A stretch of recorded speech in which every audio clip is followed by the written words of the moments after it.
बिस्मिल्लाहिर्रहमानिर्रहीम। Last lecture के अंदर हम लोगों ने इलेक्ट्रिकल कंडक्टिविटी देखी थी according to classical and quantum mechanics. और दोनों थ्योरीज के ज़रिए हम लोगों ने देखा था कि दोनों थ्योरीज जो है वो प्रूव करती हैं कि ओम्स लॉ को प्रूव करती हैं। Ohm's law is the statistical law, experimental law, ठीक है।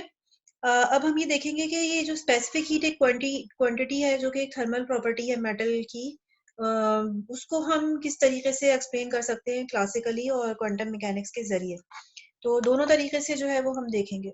तो इससे पहले कि हम थोड़ा सा डिटेल से जाएं, हम जो है ये देखेंगे कि क्लासिकल मैकेनिक्स के अंदर जब हम स्पेसिफिक हीट कैलकुलेट करने की कोशिश करते हैं तो हमें एक चीज चाहिए होती है which is known as degrees of freedom, which is known as degrees of freedom.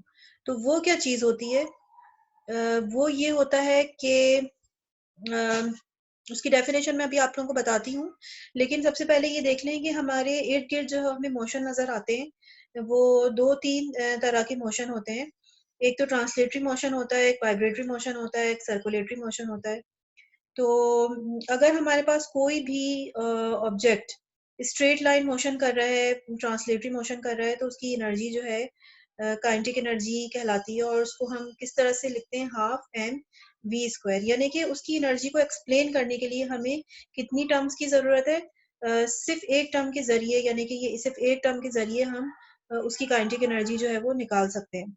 अच्छा, वाइब्रेटरी मोशन अगर कर रहा है कोई भी सिस्टम, जैसे कि एक स्प्रिंग मास सिस्टम है, तो उसके अंदर हम ये अपनी प्रीवियस क्लासेस के अंदर पढ़ चुके हैं कि ये ऐसा सिस्टम है कि इसके अंदर continuously potential energy kinetic energy में और काइनेटिक एनर्जी पोटेंशियल एनर्जी के अंदर कन्वर्ट होती रहती है। तो इस सिस्टम की जो टोटल एनर्जी होती है उसके अंदर दो टर्म्स इन्वॉल्व होती हैं, एक तो पोटेंशियल एनर्जी और दूसरी उसकी काइनेटिक एनर्जी। ठीक है, तो हम ये कह सकते हैं कि उसके अंदर वाइब्रेशन को एक्सप्लेन करने के लिए अगर एक्स डायरेक्शन के अंदर, एक डायरेक्शन के अंदर वाइब्रेशन हो रही है तो दो टर्म्स हमें चाहिए, और अगर दो डायरेक्शन के अंदर वाइब्रेशन हो रही होगी तो ये टर्म बढ़ के चार हो जाएंगी। ठीक है, तो इस बात का हमें ध्यान रखना होगा कि जब भी कहीं वाइब्रेशन होती है तो टोटल एनर्जी हमेशा उस वाइब्रेशन की दोनों एनर्जीज इन्वॉल्व होती है, पोटेंशियल एनर्जी, काइनेटिक एनर्जी।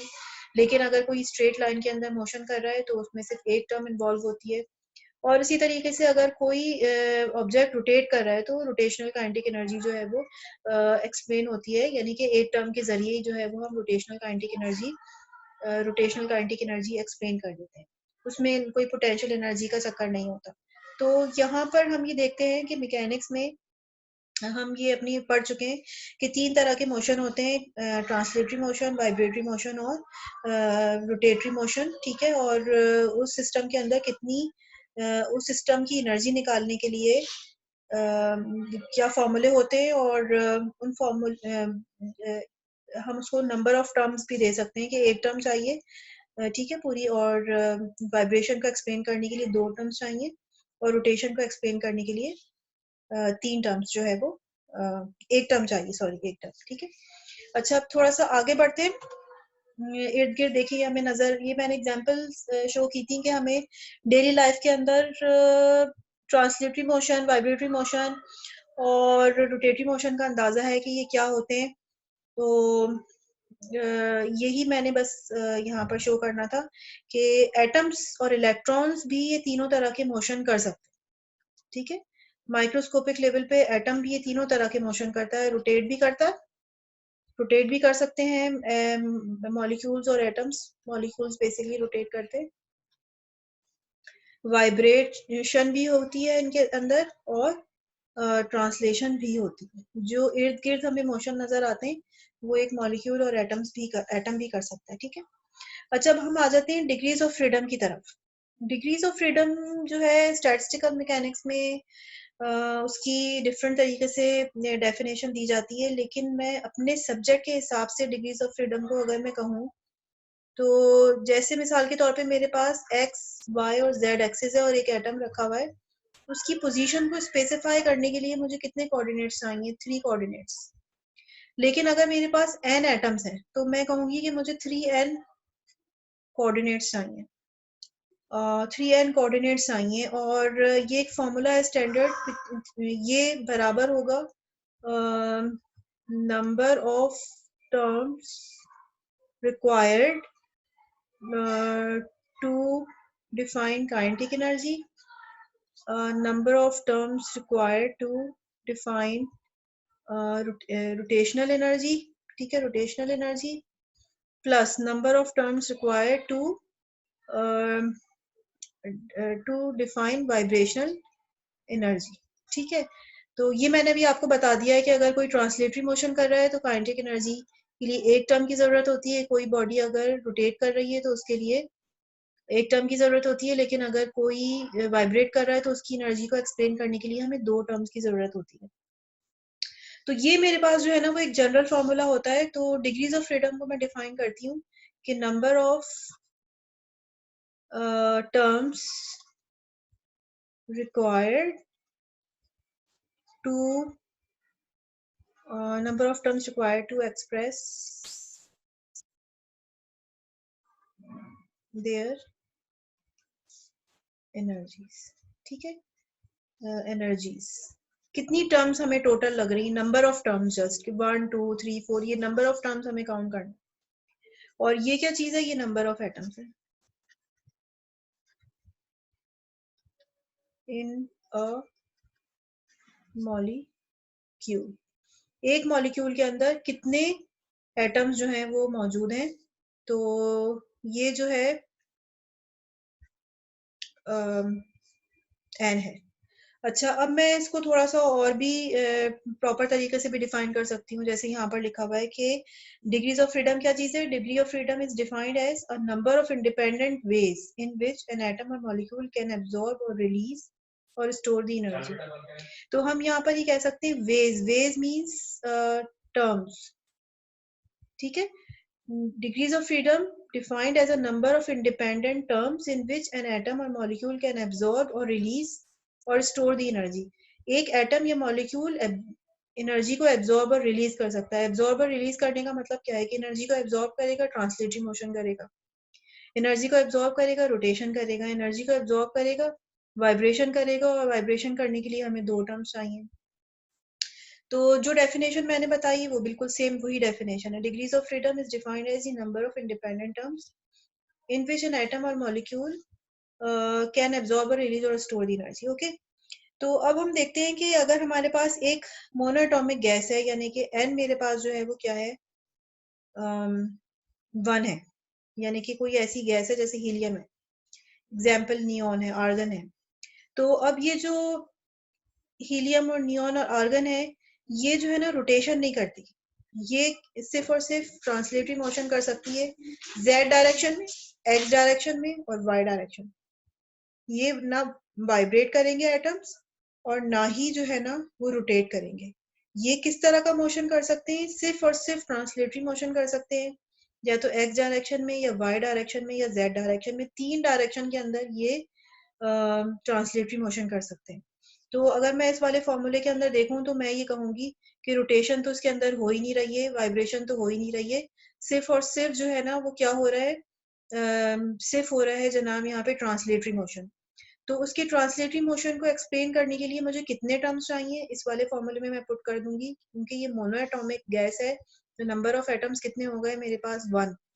तो number of terms required to explain the kinetic energy, number of terms required to explain the kinetic energy, वो मेरे पास कितनी, to express the kinetic energy वो मेरे पास कितने आ गए, 3। तो 3 मेरा क्या कहलाएगा, 3 मेरा कहलाएगा डिग्रीज ऑफ फ्रीडम, कि मुझे इसकी एनर्जी को एक्सप्रेस करने के लिए 3 टर्म्स चाहिए। एक जो है वो एक्स डायरेक्शन में, एक वाई डायरेक्शन में और एक जेड डायरेक्शन में, ठीक है।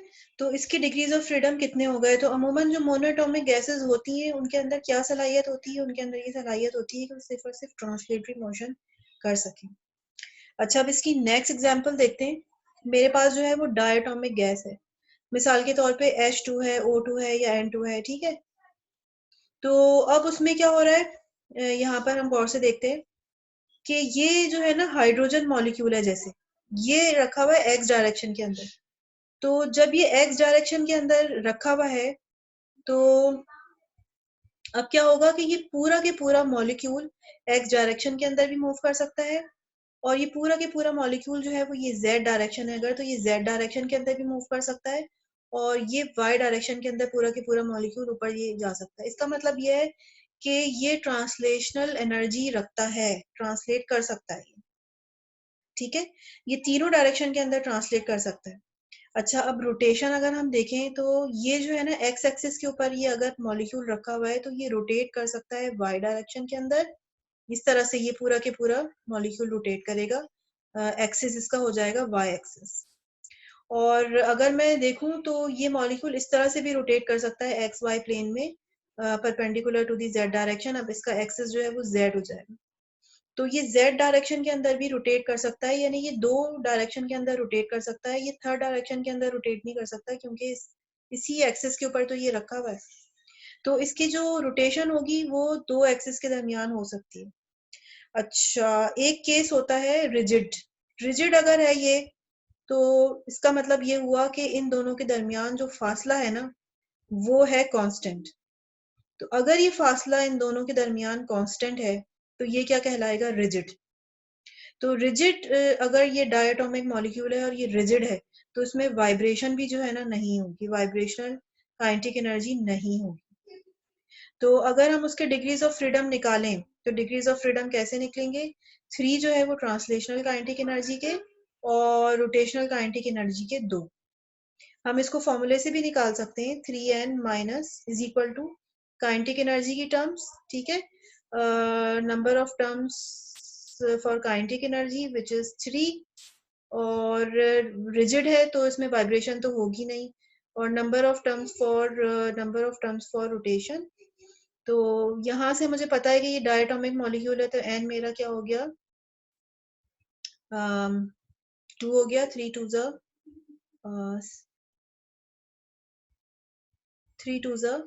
6 6 और minus 3 is equal to F of R. तो यहाँ पर जो है वो हमें पता है कि ये जो एन है ये बेसिकली 2 है, डायटोमिक गैस है। यहाँ पर मैंने 3 2 6 रखा, ये 3 इधर चला गया, ये 3 यहाँ पर आ जाएगा, ये आ जाएगा 3। ये हमें बता रहा है फॉर्मूला कि रोटेशनल एनर्जी के लिए 3 टर्म्स होनी चाहिए, लेकिन हमें इसको करेक्ट करना पड़ेगा, हमें खुद ही से इसको आर्गुमेंट से करेक्ट करना पड़ेगा कि ये जो है ना 3 नहीं होगा, क्योंकि ये जो मॉलिक्यूल है हमारा एक एक्सिस के अंदर रखा हुआ है, तो एक डिग्री ऑफ फ्रीडम जो है वो और रिड्यूस हो जाएगा इसमें। तो ये जो फॉर्मूला है इसके अंदर हमें -1 खुद से लगाना पड़ेगा, is equal to F of R, which comes out to be 2, क्योंकि वो जो मॉलिक्यूल है ये डायटोमिक मॉलिक्यूल ये एक एक्सिस के ऊपर फिक्स है, तो एक कंस्ट्रेंट हमारा और जो है ना वो बढ़ गया, तो उस कंस्ट्रेंट को हमें -1 करना पड़ेगा। इस फॉर्मूले के जरिए जो है वो हमें पता चल रहा है कि रोटेशनल डिग्रीज ऑफ फ्रीडम जो है वो कितने हो रहे हैं, 2। ये जो है रिजिड के केस के अंदर हो रहे हैं कि रिजिड मॉलिक्यूल है और डायटोमिक मॉलिक्यूल है। लेकिन अगर हमारे पास रिजिड और डायटोमिक मॉलिक्यूल नहीं हो, हमारे पास जो है वो इलास्टिक मॉलिक्यूल हो। इलास्टिक मॉलिक्यूल का मतलब ये है कि जिस एक्सिस के ऊपर रखा हुआ है हाइड्रोजन एटम, ये एक दूसरे के करीब आ सकते हो और ये हाइड्रोजन एटम जो है वाइब्रेट भी कर सकते हो, बिल्कुल ये इस तरह से कि जैसे ये एक स्प्रिंग है और यहाँ पर एक हाइड्रोजन एटम रखा हुआ है, और ये भी एक स्प्रिंग है और यहाँ पर एक हाइड्रोजन एटम रखा हुआ है, तो ये वाइब्रेट कर सकते हैं, ये ओसिलेट कर सकते हैं इसी एक्सिस के गिर्द, एक्स एक्सिस के गिर्द। तो अब क्योंकि ये ओसिलेशन एक्स डायरेक्शन के अंदर हो रही है, तो एक्स डायरेक्शन के अंदर ओसिलेशन होने के लिए, वाइब्रेशन होने के लिए सिर्फ एक्स डायरेक्शन के अंदर ओसिलेशन हो रही, और क्योंकि ये इसी एक्सिस के ऊपर रखा हुआ है तो ओसिलेशन भी इसी डायरेक्शन के अंदर होगी। तो जब वाइब्रेशन हो रही है तो वाइब्रेशनल एनर्जी को एक्सप्लेन करने के लिए हमें चाहिए 2 टर्म्स मजीद। तो 5 तो पहले भी थी और अब वाइब्रेशन की 2 ऐड हो जाएंगी, तो 7 डिग्रीज ऑफ फ्रीडम हो जाएंगे। यानी अगर मैं ये कहूँ कि मेरे पास डायटोमिक है, डायटोमिक नॉन रिजिड कह सकते हैं इसको, नॉन रिजिड, तो उसके जो डिग्रीज ऑफ फ्रीडम है वो कितने हो जाएंगे, 7। तो 7 टर्म्स हमें चाहिए उसकी एनर्जी को एक्सप्लेन करने के लिए। ठीक है, उसकी एनर्जी का एक्सप्रेशन लिखने के लिए। तो ये बात हमें अपनी जनरल नॉलेज से जो है वो पता चलती है। बेसिकली फॉर्मूला इतना रिलायबल नहीं है। ये जनरल एनालिसिस से हमें ये पता चलती है कि डायटोमिक मॉलिक्यूल 3 डायरेक्शन के अंदर ट्रांसलेटरी मोशन कर सकता है। रिजिड है तो सिर्फ और सिर्फ रोटेशन करेगा और ट्रांसलेशन करेगा। नॉन रिजिड है तो वाइब्रेट भी कर सकता है, सिर्फ उस डायरेक्शन के अंदर जिस डायरेक्शन के अंदर वो मॉलिक्यूल अलाइन हुआ हुआ है। तो रिजिड है तो टोटल डिग्रीज ऑफ फ्रीडम होंगे 5, नॉन रिजिड है तो टोटल डिग्रीज ऑफ फ्रीडम होंगे 7। ठीक है, तो इस बात का जो है वो हमें ध्यान रखना होगा कि डिग्रीज ऑफ फ्रीडम जो है वो क्या होते हैं। डिग्रीज ऑफ फ्रीडम होते हैं कि एटम्स जो हैं वो कितनी तरह के मोशन कर सकते हैं। अब जैसे मैं यहाँ पर बता रही हूँ कि 7 डिग्रीज ऑफ फ्रीडम है या 5 डिग्रीज ऑफ फ्रीडम है, तो इसका मतलब है मैं ये बता रही हूँ कि ये जो हाइड्रोजन का मॉलिक्यूल है ये 5 तरीके से हरकत कर सकता है। 2 इसके एक्सेस हैं रोटेशन के, 3 डायरेक्शन हैं इसकी पॉसिबल, और एक वाइब्रेशन की डायरेक्शन है। जरूरी नहीं है कि वो कर रहा हो सकता है वो सिर्फ और सिर्फ एक्स डायरेक्शन के अंदर ही जा रहा हो सकता है कि वो वाई डायरेक्शन के अंदर रोटेट कर रहा हो। तो ये जो डिग्रीज ऑफ फ्रीडम है, तो इसका मतलब ये है कि ये हमें डिग्रीज ऑफ फ्रीडम के जरिए पता चलता है कि कितनी तरह का मोशन जो है ना वो उसके अंदर हो सकता है। जरूरी नहीं है कि वो हो, कितनी तरह का मोशन जो है वो उसके अंदर हो सकता है। तो खैर बहरहाल यहाँ पर मैंने इसका एक चार्ट बनाया है। अगर मोनोटॉमिक गैस है तो सिर्फ रोटेशन होगी। 3 टर्म्स के जरिए हम उसकी ट्रांसलेशनल काइनेटिक एनर्जी एक्सप्लेन कर देंगे। डायटोमिक होगा तो या तो 0 वाइब्रेशन होगी या 2 टर्म्स हमें चाहिए होंगी वाइब्रेशन के लिए, depends upon rigid and non rigid. तो या तो 5 डिग्रीज ऑफ फ्रीडम होंगे या 7 होंगे। ठीक है, अब हम और ज्यादा डिटेल के अंदर नहीं जा रहे क्योंकि हमारा सब्जेक्ट अभी नहीं है। तो बस हमने सिर्फ बता दिया कि डिग्रीज ऑफ फ्रीडम जो है वो होते हैं, तो वो क्या होते हैं। अच्छा, और मजे की बात यहाँ पर जो पता चल रही है वो ये कि ये जो डिग्रीज ऑफ फ्रीडम होते हैं ये टेम्परेचर के ऊपर डिपेंड करते हैं। इसका क्या मतलब है? इसका मतलब है मिसाल के तौर पे हाइड्रोजन गैस है, तो हाइड्रोजन गैस को अगर मैं 250 केल्विन के ऊपर देखूंगी ना, तो उसके डिग्रीज ऑफ फ्रीडम मुझे 3 नजर आएंगे। तो मैं फौरन समझ जाऊंगी कि सिर्फ और सिर्फ अभी इसके ऊपर ट्रांसलेशन हो रही है, यानी कि सिर्फ और सिर्फ ये ट्रांसलेट करने की सलाहियत रखता है। लेकिन जैसे ही टेम्परेचर मैंने बढ़ाया तो इसके डिग्रीज ऑफ फ्रीडम जो है ना मुझे 5 अब नजर आने शुरू हो जाएंगे। तो मैं फौरन कहूंगी कि अरे भाई ये तो अब रोटेट भी कर रहा है क्योंकि ये 5 हो गए डिग्रीज ऑफ फ्रीडम। अच्छा, अब 750 से अगर मैं थोड़ा सा टेम्परेचर और बढ़ा दूंगी तो यही हाइड्रोजन एटम की जो टोटल डिग्रीज ऑफ फ्रीडम है वो 7 हो जाएंगे। तो अब मुझे लगेगा कि अच्छा ये इसमें पहले वाइब्रेट करने की सलाहियत नहीं थी, अब वाइब्रेट करने की सलाहियत भी हो गई। तो ये जो डिग्रीज ऑफ फ्रीडम होते हैं ये टेम्परेचर पे डिपेंड करते हैं। ठीक है, यानी मैंने डिग्रीज ऑफ फ्रीडम को बताया आप लोगों को डेफिनेशन कि डिग्रीज ऑफ फ्रीडम क्या चीज होती है। डिग्रीज ऑफ फ्रीडम कितनी नंबर ऑफ टर्म्स आपको चाहिए उसकी एनर्जी को एक्सप्लेन करने के लिए, और उसकी एनर्जी को एक्सप्लेन करने के लिए हमें देखना पड़ेगा कि किस किस तरह के मोशन उसके अंदर हो रहे हैं, रोटेशनल, ट्रांसलेशनल और काइनेटिक। रोटेशनल मोशन हो रहा होता है तो एक टर्म चाहिए, काइनेटिक मोशन ट्रांसलेटरी मोशन हो रहा होता है तो एक टर्म चाहिए, वाइब्रेटरी मोशन हो रहा होता है तो 2 टर्म चाहिए होती है एक एक्सिस के अंदर। तो बेसिकली हम इनडायरेक्टली क्या चीज एनालाइज कर रहे हैं कि कितनी तरह के मोशन उस सिस्टम के अंदर हो सकते हैं। अब जैसे ये मोनोएटॉमिक गैस है, तो मोनोएटॉमिक गैस के अंदर सिर्फ और सिर्फ रोटेशन हो सकती, सिर्फ और सिर्फ ट्रांसलेशन हो सकती है। तो हम ये नहीं कह सकते कि हम इस सिस्टम का टेम्परेचर बढ़ाएंगे तो डिग्रीज ऑफ फ्रीडम बढ़ सकते हैं। इसमें सिर्फ और सिर्फ ट्रांसलेशन हो रही है और टेम्परेचर बढ़ाने से सिर्फ और सिर्फ ट्रांसलेशन ही मिलेगी हमें। लेकिन ये जैसे डायटोमिक का हमने देखा था कि इसके अंदर पॉसिबिलिटी है कि रोटेशन भी हो सकती है और वाइब्रेशन भी हो सकती है। तो हमने ये बात देखी कि जब हम टेम्परेचर बढ़ाते हैं तो हमारे डिग्रीज ऑफ फ्रीडम बढ़ जाते हैं, यानी यहाँ से हमें पता चलता है कि अब उसके अंदर रोटेशन हो शुरू हो गई, अब मॉलिक्यूल जो है वो वाइब्रेट भी करना शुरू हो गए। ओके, तो ये जो डिग्रीज ऑफ फ्रीडम है इसकी डेफिनेशन में क्यों बता रही हूँ, बेसिकली जो स्पेसिफिक हीट है वो डिग्रीज ऑफ फ्रीडम के जरिए ही एक्सप्लेन की जाती है। ये एक एक्सपेरिमेंटल ग्राफ है, ये हाइड्रोजन का। इसमें यहाँ पर बताया हुआ है कि लोअर टेम्परेचर है, ठीक है, तो लोअर टेम्परेचर के ऊपर जो डिग्रीज ऑफ फ्रीडम आ रहे हैं ना ये रिप्रेजेंट कर रहा है डिग्रीज ऑफ फ्रीडम। तो specific heat degrees of freedom की मदद से एक्सप्लेन होती है। तो ये जो है स्पेसिफिक हीट जस्ट 3/2 आर है, लेकिन अब थोड़ा सा और हाई टेम्परेचर पे जाएं तो ये 5 हो गई। डिग्रीज ऑफ फ्रीडम की मदद से हम इसको एक्सप्लेन कर रहे हैं। फिर थोड़ा सा और हाई टेम्परेचर के ऊपर गए तो ये डिग्रीज ऑफ फ्रीडम 7 हो गए। तो बेसिकली हम क्लासिकल मैकेनिक्स के अंदर स्पेसिफिक हीट को डिग्रीज ऑफ फ्रीडम के जरिए जो है ना वो एक्सप्लेन करते हैं। That's why I am talking about the degrees of freedom. अब चूंकि मैंने डिग्रीज ऑफ फ्रीडम की डेफिनेशन दे दी है, तो हम थोड़ा सा डिटेल से अभी देखते हैं कि ये स्पेसिफिक हीट होती क्या है और प्रॉपर तरीका क्या है स्पेसिफिक हीट निकालने का in terms of degrees of freedom. तो स्पेसिफिक हीट के लिए 2-3 टर्म्स हम पढ़ चुके हैं, heat capacity and the specific heat and the molar specific heat. ये जो हीट कैपेसिटी होती है ये मटेरियल के ऊपर भी डिपेंड करती है, यानी अगर आपके पास डिफरेंट मटेरियल होंगे तो it is different for different material. मैं कह सकती हूँ डिपेंडेंट ऑन मटेरियल टाइप।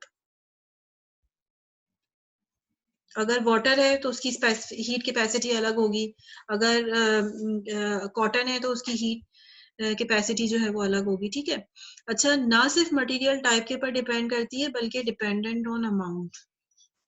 मिसाल के तौर पे वाटर है, अगर 1 kg वाटर है तो उसकी हीट कैपेसिटी अलग होगी, अगर 2 kg वाटर है तो हीट कैपेसिटी अलग होगी। तो अमाउंट के ऊपर भी ये क्वांटिटी डिपेंड करती है। अच्छा, फिर उसके बाद हम आ जाते हैं स्पेसिफिक हीट की तरफ। स्पेसिफिक हीट जो है वो डिपेंड करती है सिर्फ और सिर्फ मटेरियल पे। मिसाल के तौर पे अगर आपके पास वाटर है तो उसकी स्पेसिफिक हीट अलग होगी, और अगर आपके पास कॉटन है तो उसकी स्पेसिफिक हीट अलग होगी।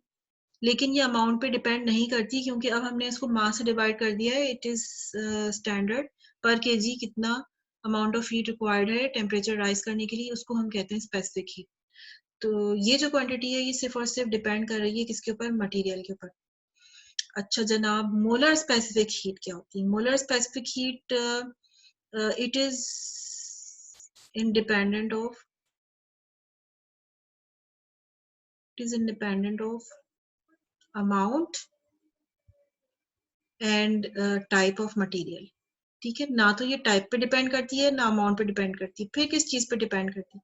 ये डिपेंड करती है टाइप ऑफ मोशन के ऊपर, यानी डिग्रीज ऑफ फ्रीडम के ऊपर। डिग्रीज ऑफ फ्रीडम क्या है? डिग्रीज ऑफ फ्रीडम है हमें कितनी टर्म्स चाहिए उसके मोशन को एक्सप्लेन करने के लिए, और कितनी टर्म्स चाहिए उसकी मोशन को एक्सप्लेन करने के लिए वो हमें देखना पड़ेगा कि कितनी तरह के मोशन जो है उसके अंदर मौजूद है। तो कैसे मैं ये बात कह रही हूँ, ये एक चार्ट मैंने यहाँ पर दिया हुआ है। मिसाल के तौर पे ये देखें, अभी मैं बात कर रही हूँ सिर्फ specific heat, molar specific heat at constant volume की। अब मिसाल के तौर पे ये डिफरेंट डिफरेंट मटेरियल्स हैं, तो सबकी स्पेसिफिक हीट तकरीबन एक जैसी निकल रही है। ऐसा क्यों हो रहा है? सबकी एक ही क्यों निकल रही है? ठीक है, एक मोल हमने लिया हुआ है हीलियम का भी, आर्गन का भी, नियॉन, क्रिप्टन, सबका, तो सबकी एक ही जैसी निकल रही है। अच्छा, अब जैसे ही हम मोनोएटॉमिक से डायटॉमिक में गए तो फिर सबकी तकरीबन एक जैसी निकल रही है विद फ्यू एक्सेप्शंस। ठीक है, अगर हम फिर और दूसरे पॉलीएटॉमिक पे चले गए, 3 एटम्स के ऊपर चले गए, तो तब भी तकरीबन सबकी सेम निकल रही है। ठीक है, तो इसका मतलब ये हुआ कि अब ये इंडिपेंडेंट हो गया मटेरियल से, ये स्पेसिफिक हीट इंडिपेंडेंट हो गई। ये सिर्फ डिपेंड कर रहा है कि मोनोएटॉमिक की अलग है, डायटॉमिक की अलग है। तो ऐसा क्या है कि मोनोएटॉमिक की अलग निकल रही है, डायटॉमिक की अलग? तो फिर यहाँ से सोचने के बाद हमें पता चला कि अच्छा, मोनोएटॉमिक गैसेस के अंदर अलग अलग तरह के मोशन हो सकते हैं, ये सिर्फ ट्रांसलेट कर सकती हैं। डायटॉमिक के अंदर तीनों तरह के मोशन हो सकते हैं, वो ट्रांसलेट भी कर सकते हैं, रोटेट भी कर सकते हैं, वाइब्रेट भी कर सकते हैं। और ये जो हम बता रहे हैं, ये स्पेसिफिक हीट जो है अभी सबकी सेम निकल रही है। ठीक है, पॉलीएटॉमिक के अंदर जो है और डिग्रीज ऑफ फ्रीडम बढ़ जाते हैं। ठीक है, उसमें कुछ और होते हैं डिग्रीज ऑफ फ्रीडम। तो इसका मतलब ये हुआ कि डिग्रीज ऑफ फ्रीडम जो है वो बहुत ज्यादा इंपॉर्टेंट है, और हमें ये देखना पड़ेगा कि मोनोएटॉमिक गैसेस कितनी तरह से हरकत कर सकती हैं, डायटॉमिक गैसेस कितनी तरह से हरकत कर सकती हैं, पॉलीएटॉमिक गैसेस कितनी तरह से हरकत कर सकती हैं। तो जितनी तरह से वो हरकत कर सकेंगी उतनी ही तरीके से वो एनर्जी को एब्जॉर्ब भी कर सकेंगी। ये डेफिनेशन पर हम आ गए दोबारा से कि डिग्रीज ऑफ फ्रीडम क्या चीज है। Degree of freedom is defined as the number of independent ways, कितने तरीकों से वो हरकत कर सकते हैं, इन विच एन एटम और मॉलिक्यूल कैन एब्जॉर्ब और रिलीज और स्टोर द एनर्जी। अगर आप किसी भी सिस्टम को एनर्जी देना चाहें, ये सिर्फ ट्रांसलेट कर सकता है, तो ये अपनी एनर्जी को एब्जॉर्ब करेगा, ये थर्मल एनर्जी को एब्जॉर्ब करने के बाद सिर्फ ट्रांसलेट ही करेगा। लेकिन अगर एक डायटोमिक मॉलिक्यूल है तो वो क्या करेगा, वो चूंकि उसके अंदर कैपेबिलिटी, सलाहियत है कि वो रोटेट भी कर सकता है, वो वाइब्रेट भी कर सकता है, वो ट्रांसलेट भी कर सकता है, तो जब आप उसको थर्मल एनर्जी देंगे तो क्या कर सकता है वो, उसकी वो वाइब्रेट भी कर सकता है, वो रोटेट भी कर सकता है, ठीक है, क्योंकि इसके अंदर ये सलाहियत मौजूद है पहले से। तो ये जो डेफिनेशन यहाँ पर लिखी थी और मैंने इसको एक्सप्लेन किया था कि अभी हम इसको टर्म से देख लेते हैं, तो अब मैं इसको एक्सप्लेन कर रही हूँ वेज के साथ, अब ये क्लियर हो जाएगा कि जब हम किसी भी सिस्टम को एनर्जी देते हैं तो एनर्जी देने से क्या होता है कि उसके अंदर जो पॉसिबिलिटी होती है कि वो रोटेट कर सके या वाइब्रेट कर सके या ट्रांसलेट कर सके, वो उसके अंदर मोशन स्टार्ट हो जाता है, वो एनर्जी एब्जॉर्ब करता है, थर्मल एनर्जी को एब्जॉर्ब करता है एटम, डायटोमिक को, पॉलीएटोमिक को, और वो उस तरह से रोटेट करना शुरू कर देता है, ठीक है। तो that's why this degree of freedom is much more important. और ये हमने एक इक्विपार्टीशन थ्योरम बना लिया, हमने ये कहा कि हर डिग्री ऑफ फ्रीडम जो है ना, उसके लिए हमें हाफ केटी एनर्जी चाहिए। अगर किसी सिस्टम के अंदर एक 3 डिग्री ऑफ फ्रीडम है तो यहाँ पर हम 3 लिख देंगे, और अगर किसी का डिग्री ऑफ फ्रीडम 5 है तो यहाँ 5 लिख देंगे, किसी का डिग्री ऑफ फ्रीडम 7 है तो यहाँ 7 लिख देंगे, ठीक है। तो हर डिग्री ऑफ फ्रीडम कंट्रीब्यूट करेगा थर्मल एनर्जी, कितनी थर्मल एनर्जी को, हाफ केटी थर्मल एनर्जी को, ठीक है। तो अब हमें अगर किसी भी सिस्टम की टोटल एनर्जी निकालनी है कि उस सिस्टम की टोटल एनर्जी कितनी है, तो हम जस्ट किस तरह से निकाल सकते हैं कि टोटल नंबर ऑफ एटम्स यहाँ पर रखें, केवीटी रखें, और डिग्रीज ऑफ फ्रीडम जो है वो हम यहाँ पर एड अप कर दें। अब मिसाल के तौर पे मोनोएटॉमिक गैस है, मोनोएटॉमिक गैस की हमें टोटल एनर्जी निकालनी है, तो मोनोएटॉमिक गैस के बारे में हमने पढ़ा कि उसकी जो डिग्रीज ऑफ फ्रीडम होते हैं वो 3 होते हैं, तो यहाँ पर हमने क्या लिख दिया, 3 लिख दिया, ठीक है, बस ये आ गई इंटरनल एनर्जी। अच्छा, अब इंटरनल एनर्जी थोड़ी चाहिए, हमें तो चाहिए स्पेसिफिक हीट, ठीक है। अच्छा, specific heat at constant volume, solid का जो वॉल्यूम होता है ना वो कांस्टेंट होता है, तो हम specific heat at constant volume जो है वो डिफाइन करते हैं, which is D Q by D T, ठीक है। और according to first law of thermodynamics, D Q is what, D Q is the internal energy, D T, D U is the internal energy plus D W, ठीक है। Work done की definition होती है P delta V is equal to work done, ठीक है। DV कर दिया मैंने, इसको डिफरेंशियल में लिखे हुए ना इस वजह से। तो चूंकि ये कांस्टेंट वॉल्यूम सिचुएशन है तो ये वाली जो टर्म है हमारी ये तो जीरो हो जाएगी, तो मैं कह सकती हूँ कि स्पेसिफिक हीट को मैं डायरेक्टली कैलकुलेट कर सकती हूँ in terms of internal energy. अगर मुझे इंटरनल एनर्जी सिस्टम की पता है तो मैं स्पेसिफिक हीट कैलकुलेट कर सकती हूँ कांस्टेंट वॉल्यूम। तो इस वजह से ये वाला मेरा फॉर्मूला बन गया है स्पेसिफिक हीट का कि internal energy at constant volume is equal to specific heat at constant volume. तो अब होता क्या है कि जो सॉलिड्स होते हैं ना, सॉलिड्स, जो सॉलिड के अंदर जो है ना एटम क्या कर रहे होते हैं, सिर्फ और सिर्फ वाइब्रेट कर रहे होते हैं,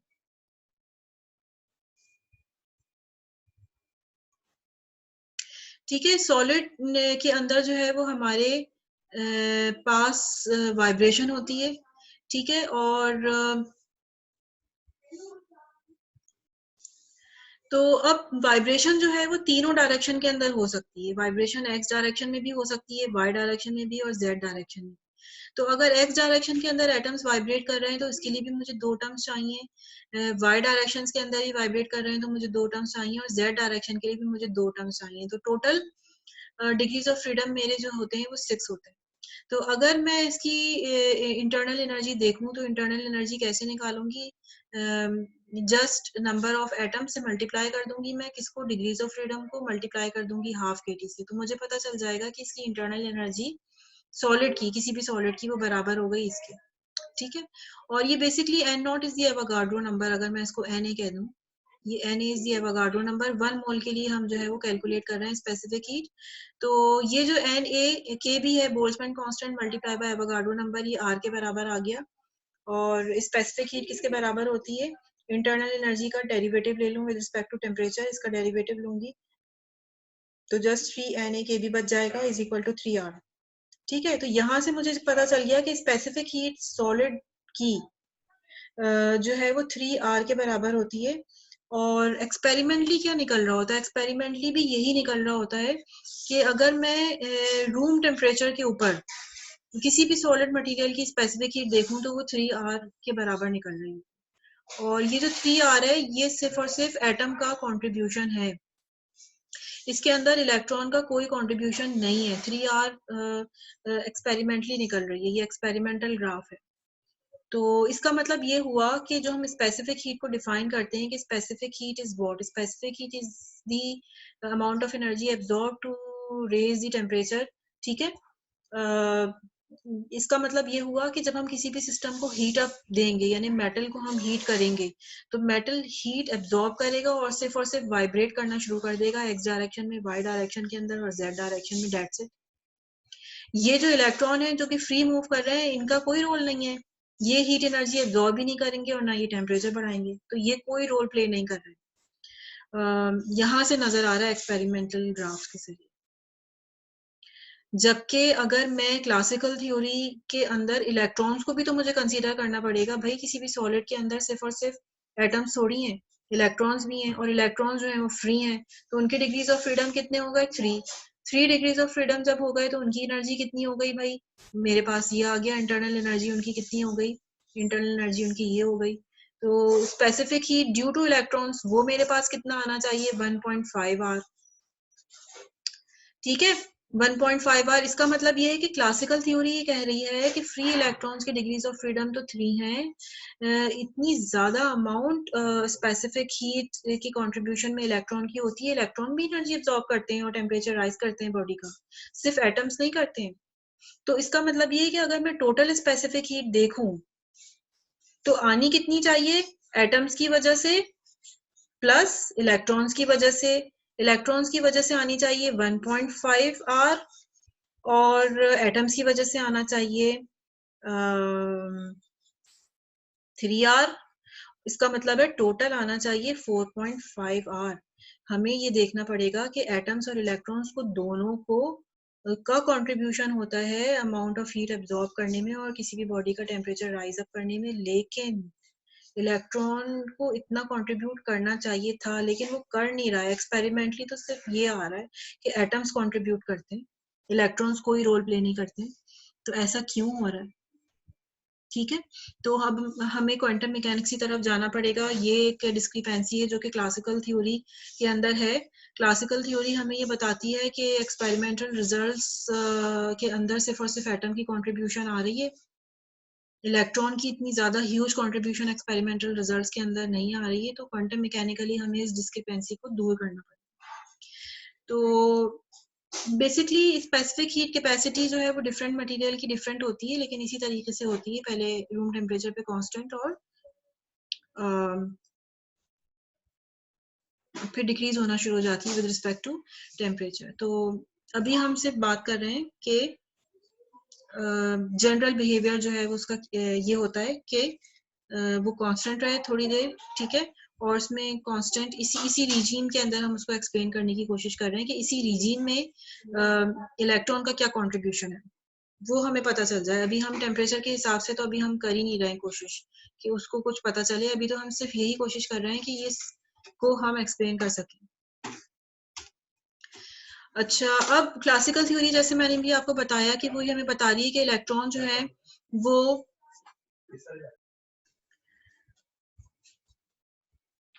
क्लासिकल थ्योरी जो है ना वो ये कहती है कि इलेक्ट्रॉन की वजह से जो कि स्पेसिफिक हीट है वो उसका कंट्रीब्यूशन होना चाहिए 1.5 आर, लेकिन ये बहुत ज्यादा निकल रहा है। इलेक्ट्रॉन्स एक्सपेरिमेंटली जो कंट्रीब्यूट करते हैं वो बहुत ही कम कर रहे होते हैं, तकरीबन 0.01 को अगर हम मल्टीप्लाई कर दें 1.5 आर से तो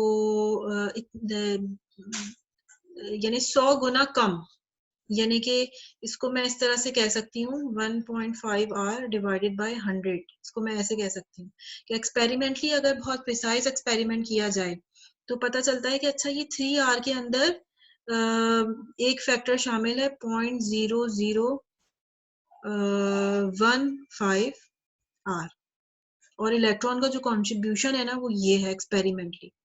ठीक है, बहुत प्रिसाइज एक्सपेरिमेंट अगर किए जाए मेटल्स के लिए तो ये निकल रहा होता है। तो तकरीबन एक मिनट में इसको 1.5 को डिवाइड करूं 100 से तो कितना निकल रहा है, 0.015। ठीक है, 2 जीरो उधर शिफ्ट हो गए ना, दो जीरो उधर शिफ्ट हो गए तो 0.015। यहाँ पर मैं इसको सही कर दूं,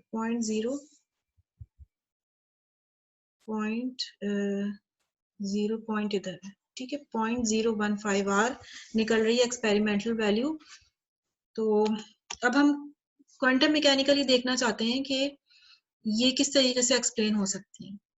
तो अब यहाँ पर हमें पता चल रहा है कि इलेक्ट्रॉन्स हीट एब्जॉर्ब नहीं करते इतना, और टेम्परेचर बढ़ाते नहीं है किसी भी मेटल का, इतना ज्यादा रोल कोई प्ले नहीं कर रहे होते हैं। तो कैसे हम इसको एक्सप्लेन कर सकेंगे? तो क्वांटम थ्योरी हमें ये बताती है कि कुछ ही फ्रैक्शन ऑफ इलेक्ट्रॉन जो है वो रोल प्ले करते हैं प्रॉपर्टी में। तो ये जो हमने इंटरनल एनर्जी निकाली है जिसको हम ई कह रहे थे, जिसको हम इंटरनल एनर्जी कह रहे थे, विच इज 3/2 kT, तो हम फ्रैक्शन ऑफ इलेक्ट्रॉन्स को ही कंसीडर करेंगे। फ्रैक्शन ऑफ इलेक्ट्रॉन्स को मैंने आपको बताया कैसे, kBT/F। तो हम क्या करेंगे, इस फैक्टर के साथ में हम इसको मल्टीप्लाई कर देंगे, वही तरीका कार इख्तियार करेंगे कि इसका फिर हम इंटरनल एनर्जी का डेरिवेटिव लेंगे विद रिस्पेक्ट टू टेम्परेचर। तो इस पूरी टर्म के अंदर हमारे पास जो स्पेसिफिक हीट निकल कर आएगी वो आ जाएगी 0.015 आर। ठीक है, और which is according to the experimental results. तो इसका मतलब ये हुआ कि हम हमारी जो क्वांटम थ्योरी है वो बिल्कुल सही है, और वो हमें यही बताती है कि सारे के सारे इलेक्ट्रॉन्स रोल प्ले नहीं करते, fraction of electrons role play करते हैं। और किसी भी सिस्टम के अंदर, मेटल के अंदर अगर हम हीट एनर्जी दें तो सिस्टम का टेम्परेचर राइज अप होगा, और उसके नतीजे में एटम्स वाइब्रेट करना शुरू कर देंगे। इलेक्ट्रॉन्स जो है ना वो इतना रोल प्ले नहीं करते। ठीक है, तो इलेक्ट्रॉन्स सिर्फ और सिर्फ जो हाई फर्मी लेवल के आसपास के जो इलेक्ट्रॉन्स हैं वो सिर्फ एनर्जी को एब्जॉर्ब करेंगे, और ट्रांसलेशन यानी उनकी एनर्जी थोड़ी सी और बढ़ जाएगी, ट्रांसलेशनल एनर्जी उनकी बढ़ जाएगी। ठीक है, तो और वो भी सिर्फ कुछ इलेक्ट्रॉन्स होंगे, तो सब नहीं होंगे, सब इलेक्ट्रॉन्स नहीं होंगे, बल्कि 1 मोल के फ्रैक्शन ऑफ इलेक्ट्रॉन्स एब्जॉर्ब करते हैं। तो जाहिर है कि जब वो बहुत ही कम इलेक्ट्रॉन्स एनर्जी को एब्जॉर्ब करने की सलाहियत रखते हैं, तो फिर किस तरीके से इलेक्ट्रॉन्स एनर्जी को एब्जॉर्ब करके टेम्परेचर राइज अप कर सकें पूरे सॉलिड मटेरियल का। तो ये चीज जो है यहाँ पर बहुत इंपॉर्टेंट हमें पता चल गई। ठीक है, तो यहाँ पर मैं लेक्चर अपना एंड कर रही हूँ। यहाँ इस लेक्चर के अंदर हमने ये डिस्कस किया कि specific heat classically degrees of freedom के जरिए निकाली जाती है, और क्वांटम मैकेनिक्स के अंदर भी हमने थोड़ी सी करेक्शन की, डिग्रीज ऑफ फ्रीडम से ही निकाली, लेकिन बस हमने अब यहाँ पर ये करेक्शन कर दी कि फ्रैक्शन ऑफ इलेक्ट्रॉन्स को हमने कंसीडर किया। ओके, नेक्स्ट लेक्चर के अंदर मैं थोड़ा सा इसका ओवरव्यू दूंगी, क्लासिकल और क्वांटम थ्योरीज का, फ्री इलेक्ट्रॉन थ्योरीज का। अल्लाह हाफिज।